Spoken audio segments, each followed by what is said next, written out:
Doctor Harpal Singh ji, Uttarakhand से। वाहिगुरु जी का खालसा। राधे राधे महाराज जी। महाराज जी, मैं एक होम्योपैथिक चिकित्सक हूँ और पिछले 2 वर्षों से एकांतिक वार्तालाप नियमित सुनने का अभ्यास बनाया है। महाराज जी, क्या नाम जप की शक्ति से आनुवांशिक व जन्म से पीड़ित गंभीर रोगों जो कि एक पीढ़ी से दूसरी पीढ़ी में जाते हैं, उनके प्रभाव को रोका या कम किया जा सकता है? ये प्रारब्ध भोग है, इसे भोगना पड़ता है। नहीं तो इस शरीर को भी वंशानुगत रोग है, जो पॉलिसिस्ट किडनी वो रोग है, उसी रोग से प्रभावित हो करके डायलिसिस और क्या क्या सब हो रहा है। तो जो प्रारब्ध भोग है उसे रोका नहीं जा सकता, उसे सहने की सामर्थ्य मिल सकती है। तो नाम जब आपको सहने की सामर्थ्य देगा, नाम जब आपको प्रसन्न रखेगा, नाम जब आपके शरीर की आसक्ति का नाश कर देगा, नाम जब आवागमन का नाश कर देगा, भगवत प्राप्ति करा देगा, पर प्रारब्ध भोग भोगना पड़ेगा। अवश्य में भोक्तव्यम कृतम कर्म शुभाशुभम। यदि लिखा है कि आपको 10 वर्ष की अवस्था में टांग टूटेगी, तो आप नाम जप करो, टांग टूटेगी। लेकिन टूटेगी, आप धैर्यवान रहेंगे, वो फिर जुड़ेगी, आपका काम चलेगा। लेकिन नाम जप के द्वारा उसको नष्ट नहीं किया जा सकता। इतना मतलब, नहीं तो बड़े बड़े संतों में, बड़े बड़े सिद्धों में जो कष्ट देखे गए, वो फिर कैसे है नहीं। हम लोग तो थोड़ा नाम जप करते हो तो रात दिन नाम जप करते हैं और उनको कष्ट मिला, तो इसका मतलब जो प्रारब्ध भोग है वो भोगना पड़ता है। इसका प्रभाव भी कम हो सकता है। हाँ, प्रभाव कम हो सकता है, प्रभाव कम हो सकता है, पर भोगना पड़ेगा, ये पक्का है। भगवान की शरण में है, इसलिए ये सब रोग है पर परेशानी नहीं है। नहीं तो ये रोग के साथ इतनी परेशानियां होती कि हमें रोज ये मनाना पड़ता कि हम मर जाए तो अच्छा है। ये सब नाम जप ने क्या किया, ये व्यवस्था कर दी। नाम जप ने सब तरह से सुखी कर दिया। आज अगर हम भागवती कुछ में तो चल के आते हैं, अपनी दिनचर्या हो रही है, आनंद चल रहा है, भगवान की वार्ता हो रही, भगवान में मन लगा हुआ है, नहीं इसी किडनी में मन लगा होता। तो ये नाम का प्रभाव बड़ा अमोघ होता है। नाम बड़ा अमोघ, पर प्रारब्ध को नहीं मिटा, प्रारब्ध को भोगना पड़ेगा। ये सिद्ध पुरुषों में रहा है, उनको भी भोगना पड़ा, जो सिद्ध भगवत स्वरूप महापुरुष रहे हैं। निरंतर नाम जप और भगवान के स्वरूप श्री गुरु अर्जुन देव जी, कितना शरीर को पीड़ा सहनी पड़ी। तप्त तवे पर, तपते हुए लोहे के तवे पर बैठाल कर उनको जलती हुई तपती हुई बालू डाली गई, फफूला ही पूरे शरीर में, भयानक पीड़ा। लेकिन उस समय भी कहते हैं तेरा किया मीठा लागे। ये बल देता है नाम। हम सोच कर कांप जाएं, जो महापुरुषों को कष्ट दिया गया, हम सोच करके कांप जाएं। हमारे धर्म के लिए अपने प्राणों को हंसते हंसते त्याग दिया, लेकिन कभी आह नहीं कहा, कभी शिकायत नहीं की। ऊपर से क्या बोल रहे, तेरा किया मीठा लागे। मतलब गजब गजब हो गया, गजब हो गया। ये है नाम, तेरा किया मीठा लागे। वाहेगुरु तेरा किया मीठा लागे। तो ये नाम जो होता है, ये आनंद देता है, ये बल देता है। बकाया बाहरी जो प्रकोप होना है, देखो बड़े बड़े महापुरुषों ने प्राण तक न्यौछावर कर दीजिए, नहीं, तेग बहादुर सिंह बलिदान कर दिया, लेकिन अपने नाम का प्रयोग करके दुष्टों का नाश नहीं किया। वो चाहते तो दुष्टों का नाश कर देते, लेकिन उन्होंने अपने शरीर को पूरा कर दिया, बलिदान कर दिया, धर्म के प्रति अपने को न्यौछावर कर दिया, लेकिन अपनी शक्ति का प्रयोग नहीं किया, अपने नाम का प्रयोग नहीं किया। दुष्टों ने, अब अपने लोगों को कितना सताया जाएगा, इन महापुरुषों को कितना सताया गया। और समर्थ महापुरुष थे, स्वयं भगवान के स्वरूप में, वाहेगुरु स्वरूप है, स्वयं परमात्मा स्वरूप है। कितना कष्ट सहा इन महापुरुषों ने। हम लोग कांप जाते हैं सोच के कि क्या क्या उनके कष्ट दिए गए शरीर में, लेकिन बस वाहेगुरु वाहेगुरु वाहेगुरु, दूसरा शब्द नहीं निकला। वाहेगुरु वाहेगुरु तेरा किया मीठा लागे। तो ये नाम महान सामर्थ्य प्रदान करता है। जी। सोनू जी दिल्ली से। श्री हरिवंश महाराज। श्री हरिवंश महाराज जी, भगवान एक तरफ हमने सुना है कि मृत्यु के बाद आत्मा को अगला शरीर या जन्म मिल जाता है, जैसे उसके कर्म होते हैं, उसी आधार पर अगला जन्म मिलता है, तथा दूसरी तरफ हम मरने वाले व्यक्ति का श्राद्ध या तर्पण करते हैं। यदि मरने के बाद अगला जन्म मिलता है तो फिर श्राद्ध और तर्पण उस जीव को तक कैसे पहुंच? पुण्य रूप बनता है। जैसे आपने श्राद्ध तर्पण जो भी किया वो पुण्य रूप बनेगा, और वो जहाँ भी होगा, जिस योनि में होगा, उसको पुण्य जो है उठाएगा, उन्नति कराएगा उसका। जैसे वो गली का कुत्ता है तो वो घर का कुत्ता बन जाएगा, वो गाड़ी में घूमेगा, वो अच्छी सी व्यवस्था पा जाएगा, क्योंकि आपने इधर से पुण्य दिए, वो पुण्य उसको उठा करके ऊपर करेंगे। मनुष्य है तो उसमें जा करके उन्नति करवाएगा, वो हमारा व्यर्थ नहीं जाता। वो जिस आत्मा के लिए हमने संकल्प किया, वो आत्मा जिस योनि में होगी वहाँ जाकर उसे प्राप्त होगा। महाराज श्री, मेरे माता पिता बचपन में ही चले गए थे जी। तो मैं चाहता हूँ कि कैसे उनकी मतलब सेवा कर पाऊँ, मैं छोटा था नहीं कर पाया। हाँ, तो जैसे अब नाम जप कर रहे हो, अपने माता पिता को दोगे तो जिस योनि में होंगे उनकी उन्नति होगी, और अगर अधिक नाम जप कर लिए तो उनको भगवान की प्राप्ति हो जाएगी। हाँ, ऐसा। अर्चना जी। श्री हरिवंश महाराज जी, महाराज जी, जब ये पता लग जाए कि वो हैं और वो मिले ना हो तो बड़ी अजीब सी स्थिति हो जाती है। इस हाल में जीवन बहुत कठिन लगने लगता है और संसार काटने को दौड़ता है। ऐसी परिस्थिति में संसार में रहना बहुत कठिन हो जाता है। नहीं, कठिन तो नहीं लगता है, क्योंकि संसार नहीं, वो हैं। क्यों? अगर वो का तात्पर्य परमात्मा से है तो वो हैं, और कौन है? हम जिससे बात कर रहे हैं उसी से तो कर रहे हैं, हम जिससे मिल रहे हैं उसी से तो मिल रहे हैं। सब में उसी का रूप समाया, कौन है अपना कौन पराया।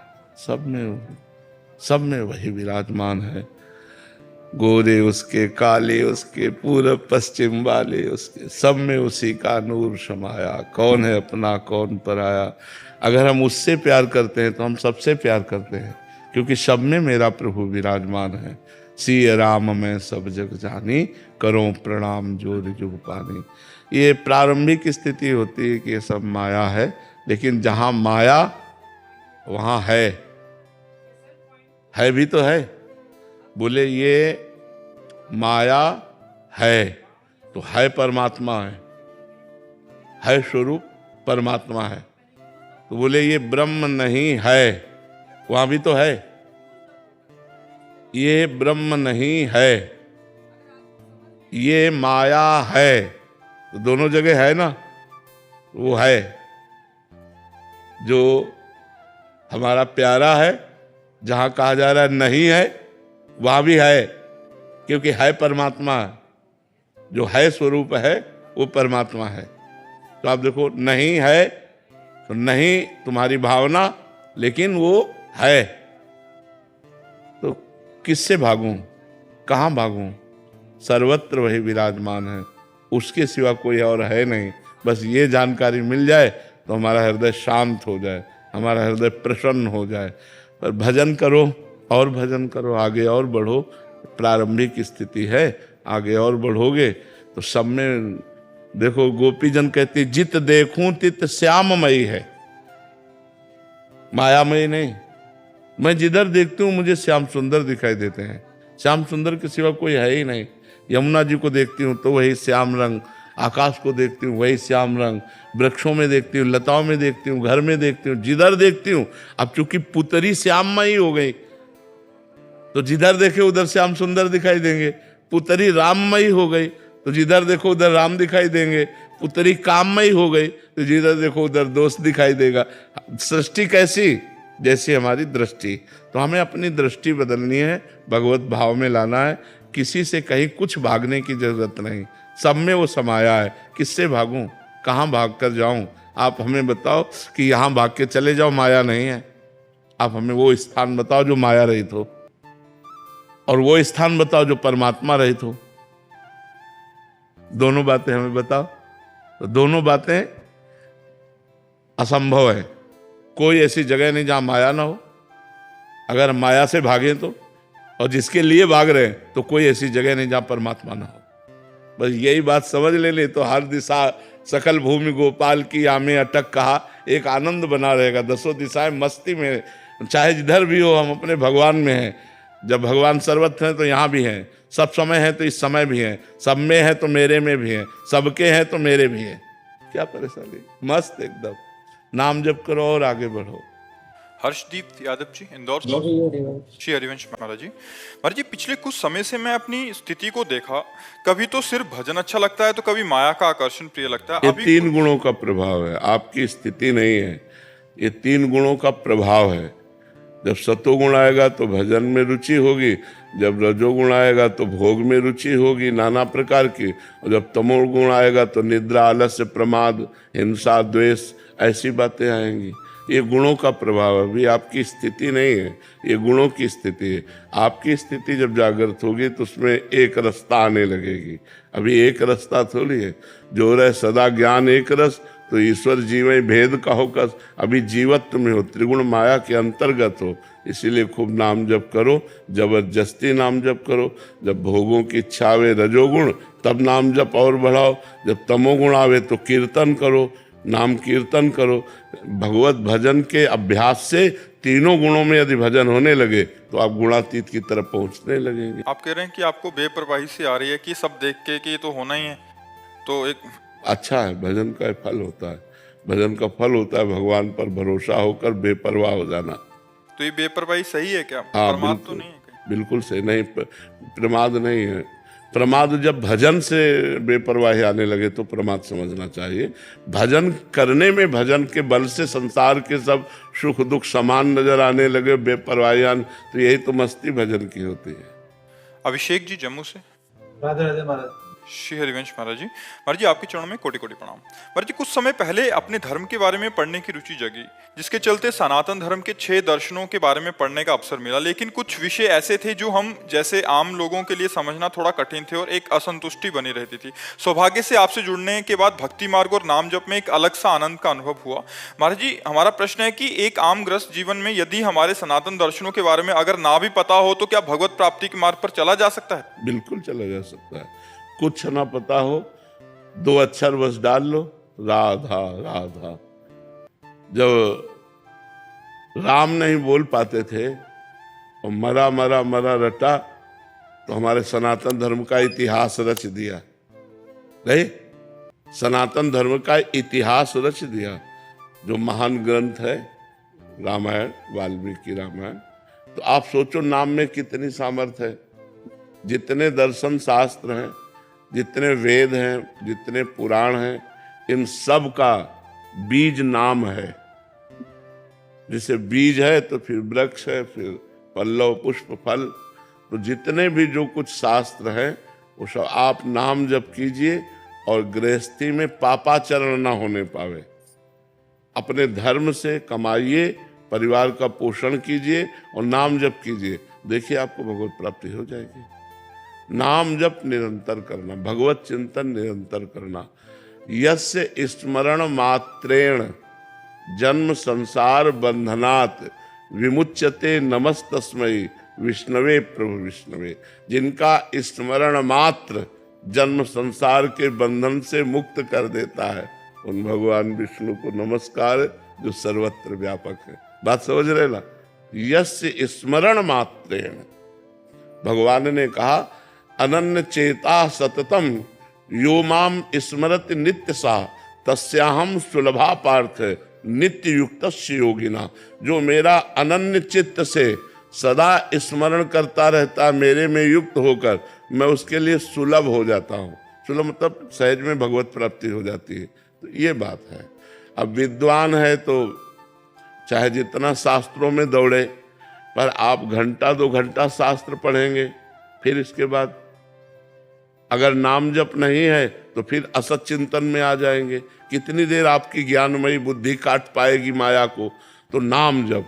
जासु नाम भव भेषज हरन घोर त्रिशूल। जिनका नाम इस संसार भवरोग की अचूक औषधि है, नाम जप। इसीलिए हम मतलब बहुत सोच समझ के नाम के विषय में हम चर्चा करते हैं, क्योंकि बचपन से भगवत मार्ग में आए तो वेदांत शास्त्र भी जो भगवान की कृपा से पढ़ने को मिला, और वेदांती महापुरुषों का भी संग मिला गंगा किनारे, काशी और सब, तो सब साधनों को देखते हुए ये सार बात हमारे दिमाग में भगवान की कृपा से आई।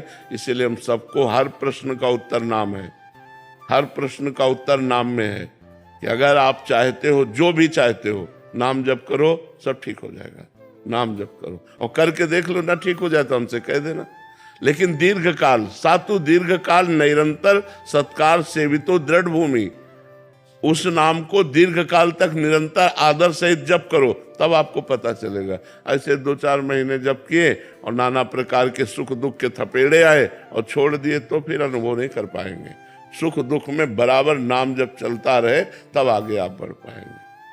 महर्षि श्री हनुमान जी महाराज की साक्षात्कार करने, उसके लिए यदि आपकी कृपा हो जाए, श्री राम जो उनको नाम प्रिय है, अगर वो नाम आपसे मिल जाए महर्षि, तो हनुमान जी का साक्षात्कार करने के लिए रामचरित सुनिबे को रसिया। हनुमान जी का किस बात के रसिक है? बोले रामचरित सुनिबे को रसिया। सिया राम जी का चरित्र सुनाओ और सिया राम जपो, हनुमान जी बड़े आदर के साथ मिल जाएंगे। जहाँ नाम कीर्तन करोगे, यत्र यत्र रघुनाथ कीर्तनम तत्र तत्र कृतमस्त कांजिलम वाष्पवारी परिपूर्ण लोचनम। हनुमान जी महाराज के लिए आया है, जहाँ जहाँ सिया राम नाम का कीर्तन होता है, हनुमान जी आंसू बहाते हुए वहाँ विराजमान रहते हैं। जहाँ भगवान के चरित्र का गान होता है, वहाँ हनुमान जी विराजमान होकर सुनते हैं, उस पर कृपा करते हैं। तो ये भावना करके हनुमान जी के लिए एक आसन डालो, जैसे एक रुमाल बिछा दिया और भावना की हनुमान जी इस पर विराजमान है, और उनको रामचरित सुनाओ, नाम कीर्तन सुनाओ और नाम जप कर हनुमान जी मिल जाएंगे। रश्मि जी। राधे राधे। राधे राधे महाराज जी। महाराज जी, दूसरों को सुखी रहने और सुखी करने के लिए क्या करें? भगवान का स्मरण करते हुए सब में भगवत भावना करो, इससे बड़ा सुख होगा। क्योंकि व्यवहार में किसी के कटुता भरी है, किसी की ईर्ष्या भरी, किसी के द्वेष भरा है, तो हम उसको कैसे सुखी कर पावे? जब वो हमें गाली देगा, जब वो कटु व्यवहार करेगा, तब हम उस पर भगवत भाव करेंगे। हम नहीं गाली देंगे, हम कटु व्यवहार नहीं करेंगे, तो हमारे अंदर सबको सुख देने की क्षमता आ जाएगी। अगर भगवान प्रसन्न है तो सब प्रसन्न है, क्योंकि सबके अंदर भगवान है। हमें मूल पर जल चढ़ाना है, डाल और पत्तों पर नहीं पानी छिड़कना। मूल, अगर हमारे भगवान प्रसन्न है तो सब प्रसन्न है। मुझे भगवान को प्रसन्न करना चाहिए। हम किसी व्यक्ति को सदैव प्रसन्न नहीं रख सकते, ये लिख लो आप, चाहे जान निकाल के रख दो। हम किसी व्यक्ति को सदैव प्रसन्न नहीं रख सकते, सदैव शब्द है, सदैव प्रसन्न नहीं रख सकते, क्योंकि वो अपने स्वभाव के अनुसार है। आज वो आपसे प्यार कर रहा है, प्रसन्न है, जब कल उसके प्रतिकूल उसको लगेगा तो वह प्रसन्न हो जाएगा। लेकिन भगवान सर्वज्ञ है, उनको सब ज्ञान है, उनको प्रसन्न कर लो, सब प्रसन्न हो जाएंगे। मूल में पानी चढ़ा दिया तो डाल पत्ते फूल सब हरे हो जाएंगे। तो ये सब डाल पत्ते फूल है पूरा जगत, मूल सबका भगवान है। ऊर्ध्वमूल मधा शाखा मस्तोत्तम प्राहुरभ्यम, गीता जी में भगवान कहते हैं। तो भगवान श्री कृष्ण को, राम जी को प्रसन्न कर लो, सबको प्रसन्न हो गए, सबको प्रसन्न कर लिया। गुरुजी, हम तो सांसारिक जीवन में पति है, बच्चे हैं, इन-लॉज है, काफी लोग हैं परिवार में।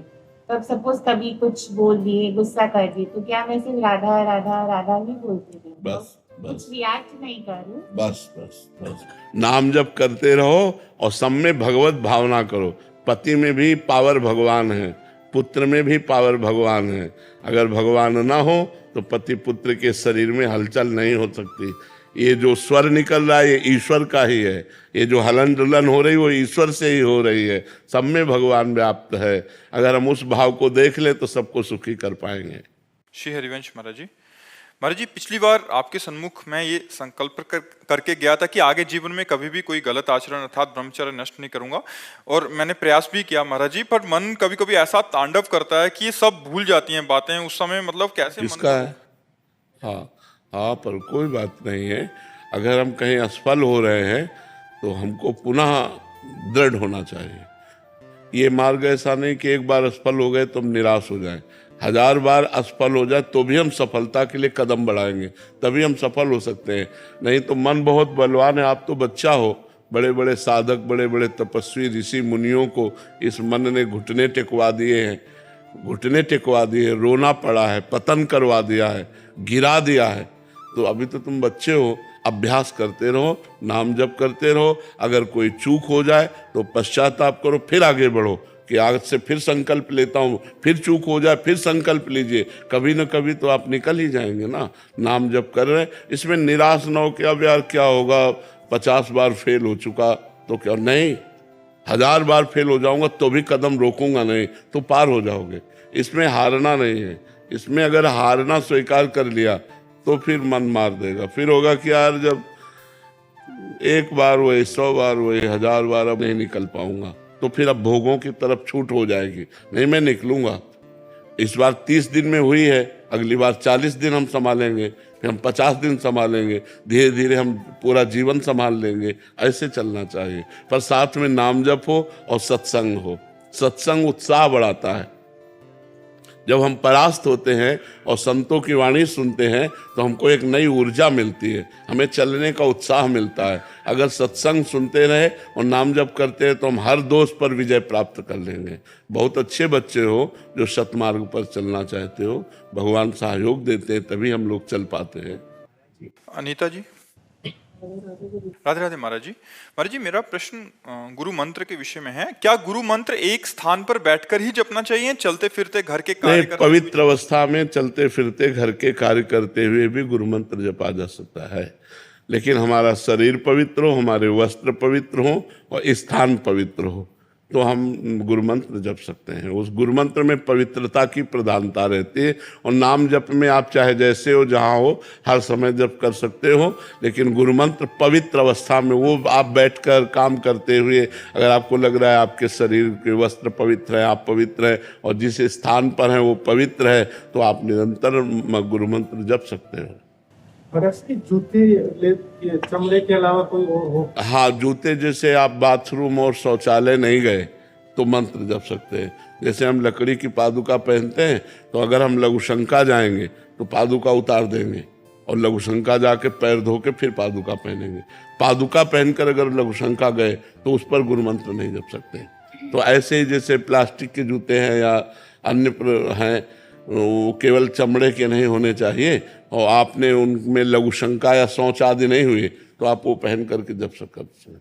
गुड्डे, पर जब बाथरूम से सब बाहर आते हैं, घर में घूमते हैं, तो फिर क्या करें? नहीं, चूंकि पवित्र होके आए हैं ना, बाथरूम से निकलेंगे तो पवित्र हो गए। क्या है गुड्डे, बाकी के लोग घर में? नहीं, अपने को, हमें बाकी से मतलब नहीं है, हमको अपनी पवित्रता से मतलब है। अब जैसे इतने लोगों में कौन कैसे पवित्रता का निर्वाह करता है, हमसे मतलब नहीं है, हमको अपनी पवित्रता से मतलब है। अगर हम पवित्र हैं, सब हमें छू रहे हैं तो कोई हमें परेशानी नहीं है। हम अपने को देखना है, सब में भगवान को देखना है। सब में अगर हम देखेंगे कि ये पवित्र है कि नहीं पवित्र है तो वो दोष आ जाएगा। सब में भगवान है, हमको पवित्र भाव से रहना है, दूसरा अपवित्र ये नहीं देखना है। सब में भगवान है, हमें ये देखना है। और देखो, पवित्रता के विषय में हम तुम्हें सही बात बताएं, ये केवल मन को समझाने के लिए है। यही मूत्राशय और मलाशय यही तो है ना, ऊपर से चमड़ी ढकी हुई है, बस यही सब भरा हुआ है। तो हमें लगता है कि ज़्यादा भगवान की तरफ ध्यान दे, क्योंकि ये शरीर कभी पवित्र हो ही नहीं सकता। एक रेशम की थैली में हम उदाहरण देते हैं, बड़ा रेशम पवित्र होता है और रेशम की थैली में शौच भर दो, लेटरिन भर दो, तो अगर आपको पता है तो आप उसे अपवित्र ही तो मानेंगे ना। तो यहाँ थैली में मलाई भरा है, नहीं भरा है, मतलब सबके भरा है कि नहीं। अब ऊपर से पानी डाल के नहा लिया, हम बोले पवित्र हो गए, और अंदर क्या थैली में भरा है? मल। तो वास्तविक पवित्रता है भगवान का स्मरण, भगवान का चिंतन। इसके ये साधारण पवित्रता इसलिए हम करते हैं कि हमारा मन भगवान में लग जाए, और जब मन लग गया तो इससे मतलब नहीं रहता है। तो सब में भगवत भावना करें, मन को भगवान में लगावे।